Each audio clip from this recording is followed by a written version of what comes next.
Devant le cap Dramont, rouge sur bleu, l'île d'Or. À voir un tel décor, on veut bien croire qu'il recèle des trésors. C'est là que démarre l'histoire d'Aurore et Enzo, les personnages de la bande dessinée dont Anne Joncheret a écrit le scénario. Dès les premières pages, il y est question de trésors archéologiques sous-marins dont Anne est une éminente spécialiste. Ce sujet captivant des épaves est en fait l'habile stratagème qu'elle a choisi. Pour donner envie aux jeunes lecteurs, mais plus largement au public, d'aller sous l'eau pour voir ce qui se passe, ça c'est un fait. Mais surtout, et au-delà du prétexte presque de l'archéologie, c'est de dire, regardez comme la Méditerranée est un espace merveilleux, où il y a encore des choses magnifiques à voir. On ne veut pas être dans la culpabilité, mais dans préserver parce que c'est encore beau. Ceux qui ont rendu le projet possible en trouvant le financement pour payer dessinateurs et éditeurs, ce sont des pêcheurs varois.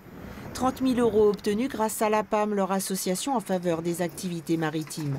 Car pour son président, il est logique que la profession défende le milieu qui la fait vivre. Je dis à mes collègues, même s'ils ne veulent pas l'entendre, qu'on est les premiers écolos de la mer, parce que si on prend tout, il n'y aura plus rien, il faudra qu'on change de métier.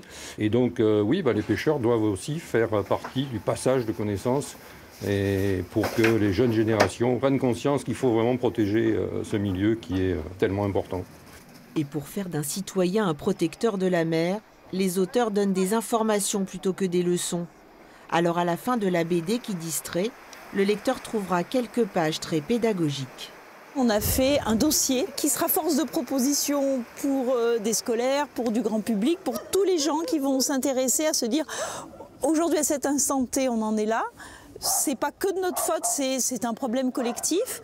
Voilà ce que demain on peut faire et voilà ce qui est en tout cas envisagé pour aujourd'hui et le futur.